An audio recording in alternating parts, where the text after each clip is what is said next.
વરાછાના ધારાસભ્ય કુમાર કાનાણીના બોગસ સહી સિક્કાના નામે આધાર અને પાન કાર્ડ બનાવવાના કૌભાંડનો પર્દાફાશ થયો છે।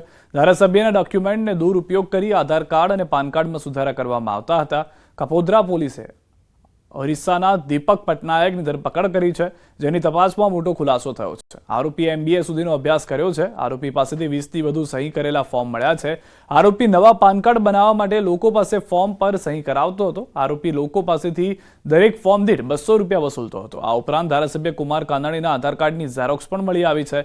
સમગ્ર મામલે પોલીસે સહી સિક્કાની કરેલી કેટલીક જગ્યા અને ક્યાં ઉપયોગ કર્યો છે તે દિશામાં તપાસ હાથ ધરી છે। સમગ્ર મામલે ધારાસભ્ય કુમાર કાનાણીએ ઘટનાને ખૂબ જ ગંભીર ગણાવી અને आरोपी सामे कड़क कार्यवाही मांग करी है।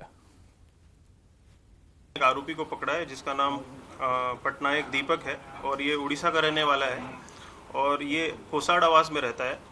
इसने उड़ीसा के संबलपुर डिस्ट्रिक्ट में ये फेक सील और सिग्नेचर्स बनाए और ये पिछले 3 महीने से ये काम कर रहा है और फिलहाल ये MBA का स्टूडेंट है और Indira Gandhi national open university से ये MBA कर रहा है। इसके पास more than 20 duplicate signed forms जिसमें ऑनरेबल धारासभ्य के सील और सिग्नेचर्स के फॉर्म्स मिले हैं। मोर देन 20-25 कोरे फॉर्म्स मिले हैं और MLA साहब का आधार कार्ड का ज़ेरॉक्स और उनके सिग्नेचर्स के इसके फ़ोन से उनके सिग्नेचर्स के कॉपीज़ मिले हैं। गुजरातना सूरतમાં અલગ અલગ રાજ્યોમાંથી આવીને વસેલા લોકો જરૂરી ડોક્યુમેન્ટ્સ માટે ધારાસભ્યના સહી સિક્કા મરાવતા હોય છે, પણ સુરતના કાપોદ્રા પોલીસે એક એવું રેકેટ ઝડપી પાડ્યું છે જેમાં આરોપી ધારાસભ્યના રબર સ્ટેમ્પ બનાવી ડોક્યુમેન્ટ્સ પર મારી તેનો ખોટી રીતે ઉપયોગ કરતો હતો। આપણી સાથે કુમાર કાનાણી છે, કારણ કે તેમના નામના આ રબર સ્ટેમ્પ મળી આવ્યા છે। કુમાર કાકા, શું કહેશો? તમારા નામના રબર સ્ટેમ્પ પોલીસે એક આરોપી પાસેથી કબજે કર્યા છે। ખૂબ જ ગંભીર બાબત છે।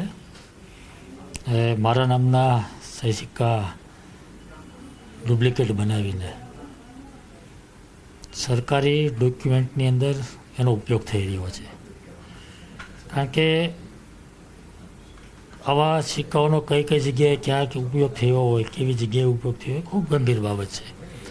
પરંતુ હું કાપોદ્રા પોલીસ PI અસુરાજી અને ટીમને ખૂબ ખૂબ અભિનંદન આપું છું, કારણ કે